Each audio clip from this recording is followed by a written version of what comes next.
community. And I just want to give you a quick update. Listen, In the Silence is such a powerful subject matter that we are okay, that we are we're facing a lot of challenges, but we're getting a lot of ground. You guys let us in the door for a radio interview. We got ABC News that's scheduling us on. Wow. We're making our approach to a lot of different places. We're making our approach to BET. We've made our approach to Sony Lionsgate. We're working this atmosphere with people wanting to know what's going on with child sex abuse. So In the Silence was just the beginning. And you guys took us on first. And we premiered here. So we just thank you for that. Wow. Well, you're welcome. And we definitely appreciate everything that you guys are doing. I know the community appreciate it. And I know a lot of people who've been silent, they appreciate the fact that, you guys have given them some hope and some inspiration and some courage to come out and talk about the situations. You know what I'm saying? Daniel, we're getting it both ways, though. We're getting opposition. We're getting open doors. For sure. I just want to thank Wanda Morton Palmer for her being the executive producer of In the Silence and her courageous step of her story. She runs Protect Our Girls campaign. And just to let you guys know, Wanda Morton Palmer will have a stand-down session in Ocean City, Maryland on, I think she's going to be there July 27th, about 5 p.m. She's going to go on the boardwalk. And you know what she's going to do? She's going to courageously stand down and tell everybody that they need to be aware of child sex abuse. That's July 27th, boardwalk at 5 o'clock. Okay. She's just taking it vigilante style, going out there and addressing it. Oasis and I have this platform, and it's an amazing platform because, as I said, big names. ABC News has invited us to come on. It's one of the major networks in the country, in the world. Okay, so we have some ears, but we have some people that are shutting doors to the subject. It's too dark of a topic. They don't want to talk about it. It's afraid. They're afraid because we have a lifelong human condition issue. But we have to tell you, we got to talk about it. Definitely. Talk about it. Save people. Get the message out there. And we're doing our part. In the Silence 2 is coming behind it. And we're going to keep going until we make a difference with child sex abuse. Wow. When are you expecting In the Silence 2?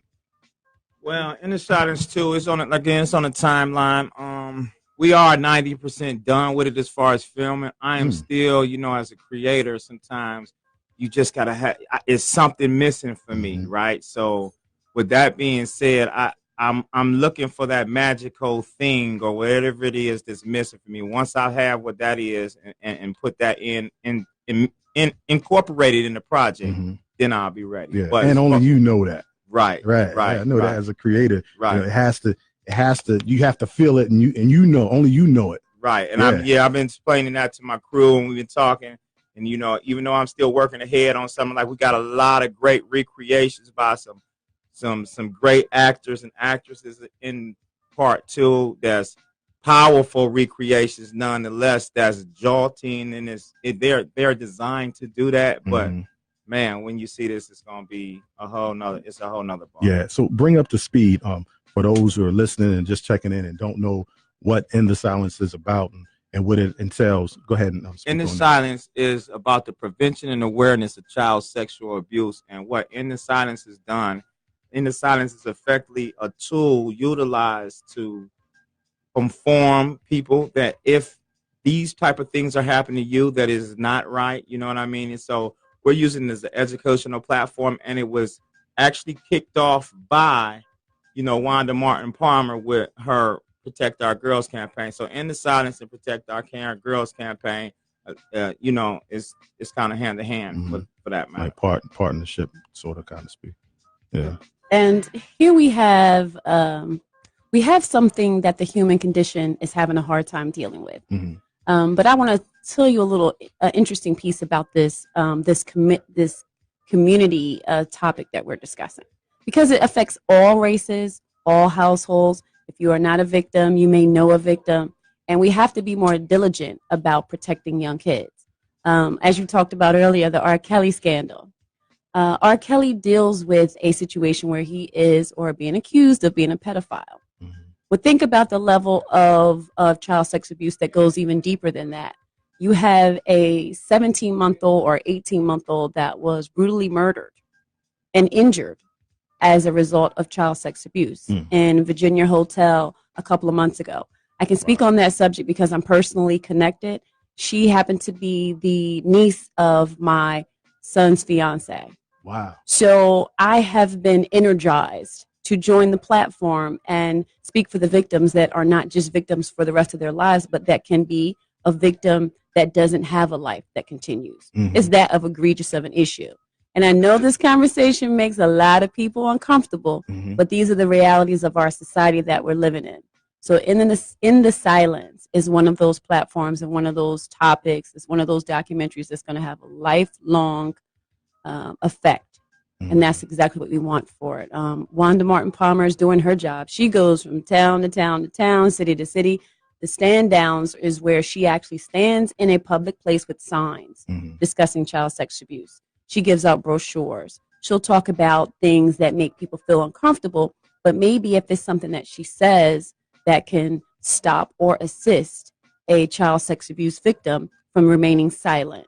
So we're in this game. We're going to play it for as long as we have to. Yeah. Right. And the most important thing about In the Silence, you guys, it's not about the actual subject matter or what it is or the actual film, but the most important thing is taking the message home from the film and sharing that with someone else, because there's a lot of people out there who don't know that the things that's happening to them is wrong, is because it's being executed by people that they love and trust the most. So with that being said, we need you guys to go out and watch In the Silence for the messages so you can share it, because we have also learned that once you get someone to start talking about this, is that they know somebody who knows somebody in this conversation. So with that being said, if we can get this type of film in front of those type of people, or people who are, like I said, dealing with this, it can end their situation.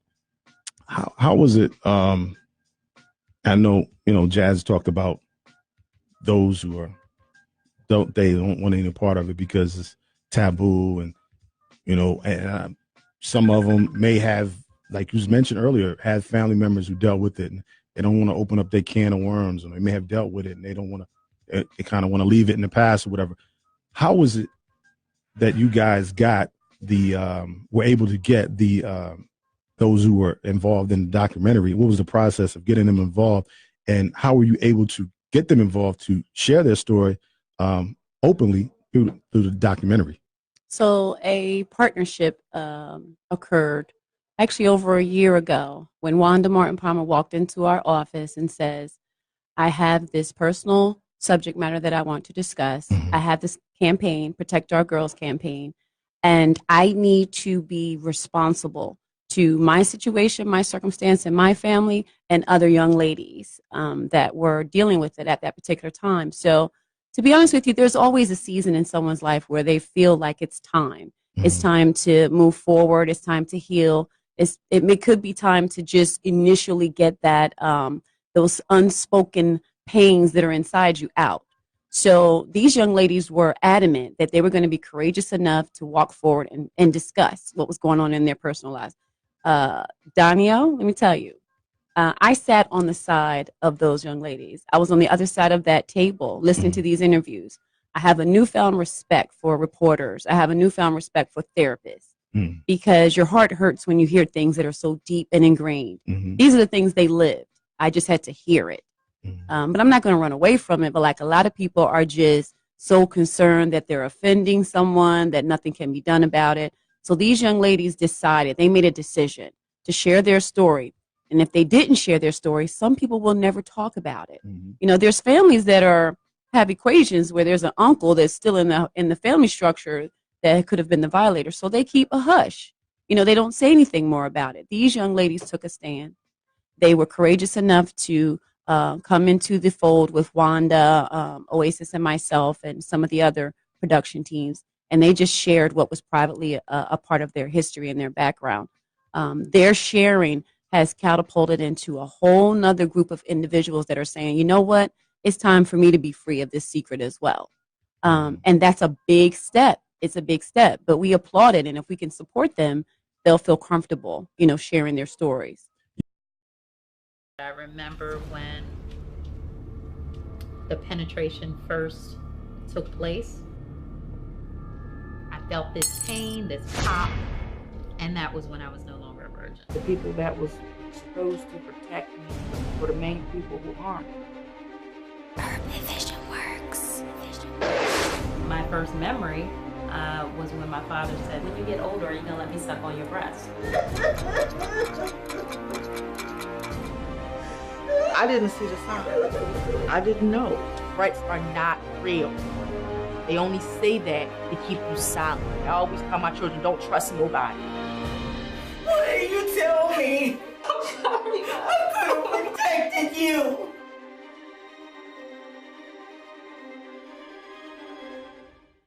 Ain't no need to put me on to do no production for R. Kelly because it ain't happening. Right, Straight up. right. I can't support nothing you do. Ain't no need of you calling me saying, oh, I got a show or I need production. It can't happen. We can't do no business, bro. Period. You know what I'm saying? Yeah. Right, and it's crazy because just like that, again, I'm not gonna call no names, but we had somebody when I was in post on In the Silence, and I had them come because they in the film industry. I had them come in and look at the film, and we discussed the film. Mhm. And that person, come to find out, that film sparked something that was already in him that he has been doing. And he left my house and went and violated a 12-year-old girl. He has now been arrested and convicted of child molestation. But the people that we were talking about on that film, come to find out, we were talking directly to him. And I set him in my office prior to, and let him watch the film. And I guess what's ever wrong with those people, he left my house and went and did some crazy stuff with a little girl, man. Wow. To be honest.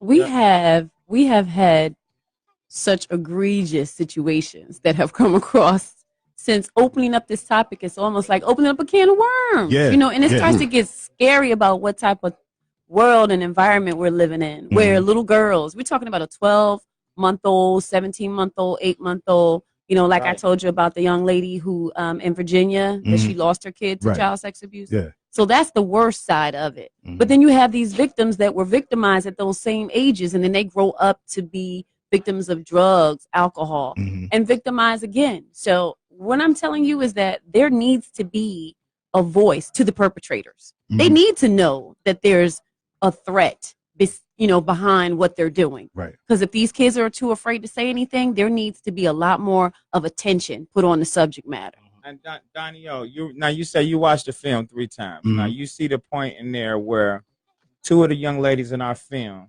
they both said something to their perpetrator, or whatever was going on with their perpetrator at that point came to a stop because they watched a film called Something About Amelia. Yeah. And from 2 different corners of the world. Right. They watched this film in their home, and the one girl went and told her daddy, hey, this ain't right. That your boy on TV went to jail. Right. Same with the other girl, something similar. Once they saw, so it is important for and it hasn't been a film since that Something About Amelia who is addressing this and putting it to the homes where your daughters and our daughters can see this and say, hey, this is happening to me, like how it unfolded for LaTonya in our film. You feel what I'm saying? Or Nicole in our film. So that's why it's important to get this film in front of people so it can do its job, like Something About Amelia did for LaTonya in my film and Nicole. You feel what I'm saying? Yeah. Just real quick, J-Mo wants to say something. Even on an R. Kelly situation, that keeps coming about. I was on the Best of Both Worlds tour with R. Kelly and Jay-Z. You know how that turned out. You know what I'm saying?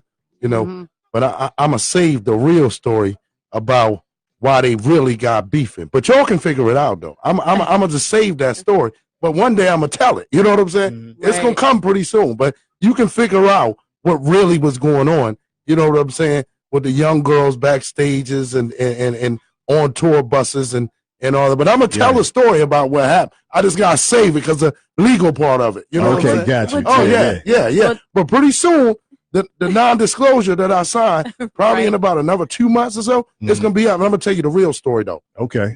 Yeah. I mean, like you said, it doesn't take a rocket scientist to figure out, and Jay said, I don't want no parts of that. Y'all can have that.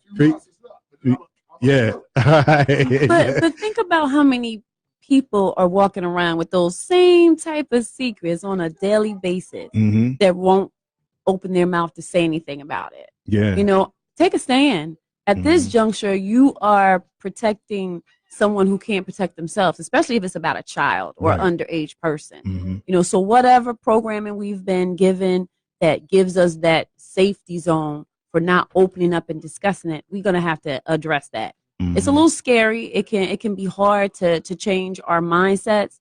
But the mindset I have after being a director of such an amazing film and the topic is that now I'm vigilant about it. Mm-hmm. I watch, I pay attention. If Yeah. I even sense something, I'm going to have a discussion with the young ladies. I'm going to have a discussion with young men because, and oftentimes some of those victimizers were victims themselves. Mm-hmm. You know, so we have to address this whole situation, but we're on it. You know, Urban Vigilance Works is a part of it. We're going forward with it no matter what it takes. If we get that platform invite, which we had already had an email version and communications with ABC News, Mm-hmm. the New York platform will be our next, you know, stomping ground. We're thinking of California beyond that. We're already in talks with BET. Mm-hmm. So it started here, but we just want it to grow out. Oh no, from and these it needs to, and it definitely needs to. One of the things you mentioned about the something about Amelia, yeah. And you were talking about how that kind of, you know, the girls looked at it like, this is not right. What's going on? Because I remember Wanda saying, you know, her father asked a question. I'm going to repeat it, but you know, she in her heart of hearts, she knew that's not right. But this is my dad, so I know, you know, I trust him. I don't think he would do anything to harm me. So, okay, although it feels a little weird, Right. you know what I'm saying? So sometimes it takes that. Right. Something, you know, another source outside to see that no, this is wrong. Right. You know? Exactly. And I think, pointed out. yeah. And so your documentary is the that something It's the about answer. Amelia for this generation, Right. You know, yeah, Exactly right. That's what I said. That's why it's important for us to get it for many people to view it as possible, so we can get the message out there again. So one of the things that I had done when we first launched In the Silence, when it first went to distribution, I had some people on my platform. I had them, you know, basically I walked them into a directive, meaning I asked them, hey, how many of you guys actually care about somebody in your life and will do anything to protect them, X, Y, and Z? Say yes. So they said yes. So then I went and had them say, okay, well, if this is the case, I need you to sit down and watch this person and have with this young person in your life that you care about, and then have a dialogue with them after it. And the comments that I got back in the inbox on the personal level after people actually did it, you know what I mean, and sat down with their nieces, their kids, and watched this film with them. They said it was very enlightening. And guess what? Just like I said, even in some of the kids with the adults, they didn't know that their kids knew somebody that this was happening to. You feel what I'm saying? So, and that's because sometimes, and we learned that from our film as well, sometimes the victims, they might not come talk to me and you, but they go and talk to their little friend. You feel me? So it's very important. I mean, in the silence is the tool. It's the answer. It's the key to help bringing it in the fight of child sexual abuse and the prevention of it. Trust me, it's a good key. Yeah. And where can they watch that again? And they can pick it up in most streaming platforms have picked it up, or it is picking up. But right now, it's available where I can directly to you right now. It's Amazon.com, Amazon Prime, Vimeo on demand, UDU TV. We got a lot of other ones coming up too. You know, under the channel. So yeah. We'll keep you guys posted because, as we said, it's a courageous step to have this subject matter discussed, you know, in a public forum. But it's necessary. So we got to keep going with the fight. Yeah, definitely. Right. You know, a lot of people also thought that too, because other people outside ourselves. So we're not the only ones screaming about it because, or thinking about its worth and its value, because we took home the Ocean City Film Festival first place winner 2019. We took home the People's Choice Award for In the Silence. So people are taking note to it. I mean, it's a powerful film. Yeah, it's a powerful film. One last piece of the puzzle. We have an invitation from Ralph Cooper, who is he's the son of the original owner of the Apollo Theater. Okay. And he's going to be spearheading a campaign to get us in front of some big names in the California area. And he wants to do a premiere at the Apollo as soon as we actually wrap up the interviews in ABC News in New York. So that's coming soon, you guys. Apollo, coming soon. Yeah. Oh, man. What's better than that on 125th? Harlem. Come on, man. That's right. Man, we got to do it. Great. We got to do it. It's going to be a lot of tears, but you know what? A lot of healing is going to go on, a lot of information, and a lot of conversations are going to be sparked. Yeah. One of the things that I've seen a lot recently has gained a lot of traction is mental health awareness. I see more people having dialogue about that, something else that's taboo, particularly in the Black community, that we don't like to talk about. And I think Black mental health awareness and child sexual abuse kind of goes hand in hand. Absolutely. Absolutely. We had in the Silence too, we invited a counselor, a therapist to join the program. And he said a lot of different things, but he said specifically that when you look at victims and their behavior patterns, you can trace them back to prior incidences. And mental health is very serious because you may have individuals that have mental health issues that are victimizing. So they're perpetrators. But then you actually spin that into the situation with the victim themselves. They become depressed individuals. They have therapeutic issues that they cannot get any help and assistance for. And for the most part, you'll throw someone into therapy that's a young adolescent. When they've been sexualized as a young adolescent, they tend to become promiscuous. They have depressive, manic behavior. Some of their cycles of adjusting are very difficult, and people don't know that it even can be as far as physical injuries. So you have to think of how serious it is to be a child sex abuse victim. And for the longest haul, a lot of people will say, get over it, or do something different to live your life different. That's a whole nother dynamic. You can't just tell an individual to get over something that they're obviously not capable of doing. You got to have some balance and some reason within it. So therapy is very important. But if the Black community doesn't take a stand against the fact that therapy is taboo, we'll keep having these closet victims that walk around with issues. Yeah. One of the most powerful things that the counselor said for me that made me stand out, that stood out to me and gave me more insight into the victim was, and I have been talking about this aspect, but I didn't know this part. I knew it was what they call a WTF moment in their lives all the time. Because, again, this is happening when most things is happening when they're kids. And then they come to an age where, hey, without TV, this ain't right. Right. But you got to be 13, 14. You done got up the street a little bit, right? So you had that WTF moment. What the? Come to find out from the counselor, what I learned from the counselor said at that very moment, when it mentally registers to the victim, when they went from knowing to from unknowing to knowing, at that point of time going to knowing, they just slipped into mental illness. So that person called the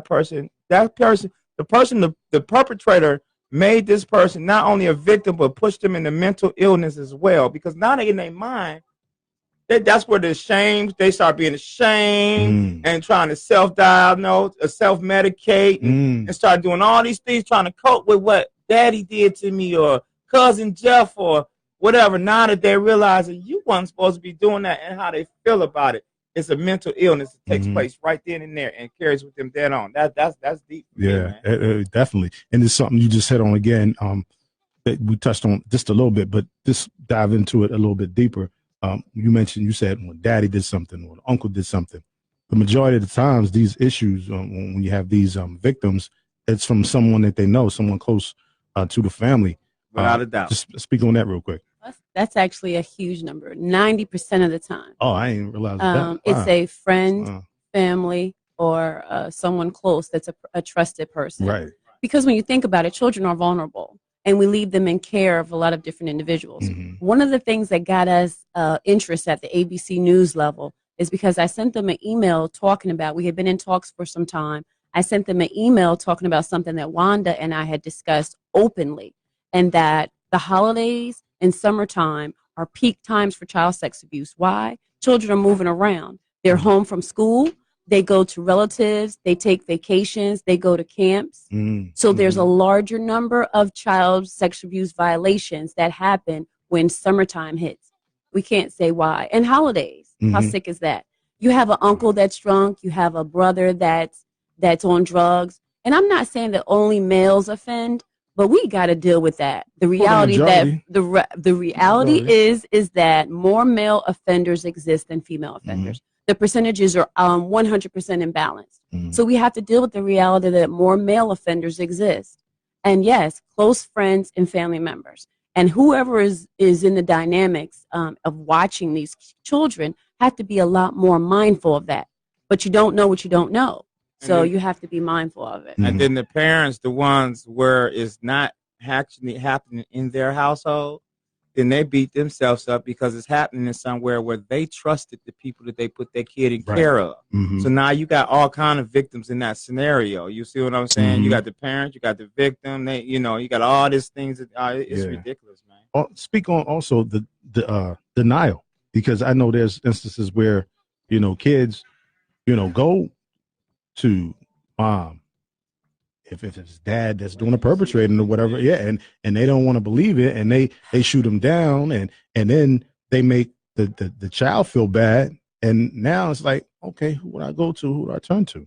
I had to sit across from a young lady whose her caretaker, actually someone in her family had been incarcerated, so she was placed with this family member, a trusted family member, and unfortunately, when she spoke on the subject matter of the abuse that she received, she was denied the understanding. And in a different particular case, this one particular victim, her mother just refused to accept it. The gentleman was a breadwinner. He was paying for the bills. She told her daughter to just deal with it. It's not something that you're going to. She told her daughter to just deal with it. It's not something that she was always going to dislike. And she used that as a method of sustaining the capabilities in her household to have her bills paid. And I guess she didn't have enough. She probably was a victim of sex abuse, or something was wrong mentally herself to not protect her child. But guess what? There's so many different stories about that I get shocked behind hearing it. Yeah. But guess what? It's happening. It's happening. And on the other side of the mental illness is that we have programming that it's not really a issue. These sex games that are played, these whatever it is that's forcing these pedophiles to do what they're doing. In the case of the young lady in Virginia, I'm going to hopefully be able to interview the young lady who lost her kid to child sex abuse. And I'm also trying to find out if I can have a discussion with the individual that perpetrated the crime. Because quite honestly, I would like to know what's in the minds of these people. What is it that's propelling them to commit these heinous crimes? Yeah. We want to know. Yeah, and I think that, go ahead. That's my thing. Definitely, I have been on a mission to, someone who's actually taking that walking life, or if they got that type of title, actually who might reformed, whatever the case may be. I would like to talk to, because we ask the parents all the time, well, now in light of this, and the victims, what signs can we look for? There's no one really can tell us that for real, except a true predator themselves. Right. So I would love to interview, one of our films, get a guy or who's ever doing it anonymously, however, we want to talk to you. Yeah, I think that's very key, because when dealing with anything, when we're talking about, crime, and just using that as an example, during the 90s, during the crack epidemic in the late 80s and 90s, it was lock everybody up. But nobody talked about helping the abusers, the drug abusers. Right. You know what I'm saying? Because if there's no demand for it, you can't supply it. Right. So it's twofold when trying to solve the issue. There's so many different dynamics to it.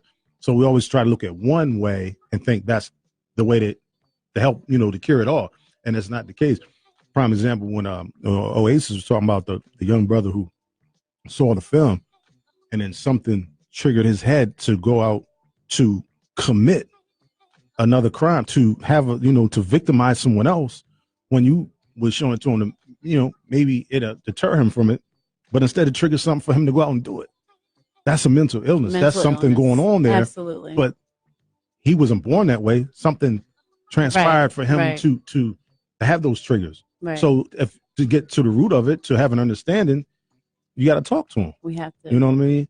And that's an ugly place. And that's gonna be tough. Yeah, because some will, some won't. But yeah, if you can have you not black their face out or whatever, some type of way, if you can get some 1, 2, 3 people to open up about it. That's definitely. I would definitely like to talk to a male for this new film. That'll probably give me that hit thing that I'm looking for part 2. Mm-hmm. We never had all males do not. We didn't came across males who said, yes, I'm going to speak out. I'm going to tell my story. And then when it come time, they're done. They're done back out. And so I would love to have a male, and I would actually love to talk to anonymously, if we could, an actual perpetrator, so we can talk, but we can get some real hard answers about how do we protect our children from you. Mm-hmm. You feel me? Yeah, that'd be very powerful. I try to stay professional in my position in the silence.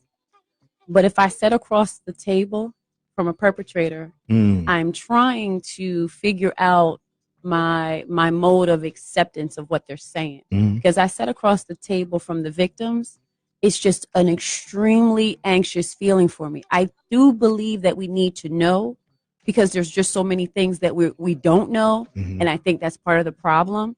We do need to know it, but it's going to be a hard position to stay in and to stay neutral, to hear what they have to say. But that's just like not addressing the whole gamut of the issue if we don't talk to the other side, So it's gotten to the point where we're looking to do as much as we can with this topic.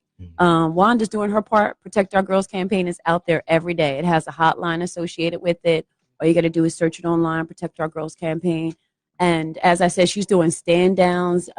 Oasis and myself are doing anything that we possibly can to distribute this film, not just nationwide, but global. And it needs to go global, because the problem is global. The programming that we're starting to do now is we'll go around and we talk to a young lady in Berlin about talking to the adolescents in her peer group, about programming and what these young men are gaining in terms of information when they offend, like don't let something get to the R. Kelly level, because you might have behavior patterns that are going in that direction now. So we're talking to groups about getting additional conversations going on. And I can tell you, half your listeners are very, very uncomfortable with this conversation. And it deals with them either being victims, or maybe the threat or the fear, whether they're a parent that just doesn't know if they're doing enough to protect their children, or whether they were victimized and they know they can't ever speak about it because of their family structure. This is a deep issue. And we shouldn't run from it. Question, because right here on the other end of this radio, you got victims and you got victimizers listening. So we got both sides of the spectrum right here listening. So either someone is trying to, have to relive that type of situation, or then you got somebody who's listening who causes people to have those type of situations. And we knew that in the movie theaters when we was in the theaters. And that's what happened with the guy in my office. Just come to find out that instead of him being a neutral party or maybe a victim of this type of thing, he was one of the people who does these type of things. And I don't know what it was, but he ran up out of there and did what he did. Man, that's sick. That's sick. And that's, where we got to get to the root of that as well. And that's a great thing what you guys are doing. Well, people like you are taking the cause courageously. We've said it when we walked in the door. people like this station, people like you that will honestly discuss it. That's all we want. That's all we really want. Go see the film because the film is important. Yeah. Once you look at it from beginning to end, you will see every gamut of the issue of child sex abuse and how it affects a person at every level of their life. So you really do need to see the film. Yeah, definitely. In the Silence, man. Make sure y'all check it out. Again, where's it available at again? Amazon Prime. If y'all got Prime Amazon, you can watch it free. Just all we ask is y'all, please just leave us a review. Amazon.com. In the Silence. Tune in, watch it with somebody you love and care about, have a serious discussion with them after the fact, and leave us a review. That's great. Anything else y'all want to share before we wrap things up? No? That's it? Yeah. Thank you. That's what we want to share. Thank you to you. Thank you. No doubt. Y'all family, man. And we right behind you. Everything you guys involved in. You know, you got a platform right here. Thank know you. That. Yes, sir. That's Jazz and Oasis, Urban Vision Works. It's Yours Radio Live 97.5. Everything urban. I remember when the penetration first took place. I felt this pain, this pop, and that was when I was no longer a virgin. The people that was supposed to protect me were the main people who harmed me. Urban Vision Works. My first memory was when my father said, when you get older, are you going to let me suck on your breast? I didn't see the sign. I didn't know. Rights are not real. They only say that to keep you silent. I always tell my children, don't trust nobody. Why didn't you tell me? I'm sorry. I could have protected you.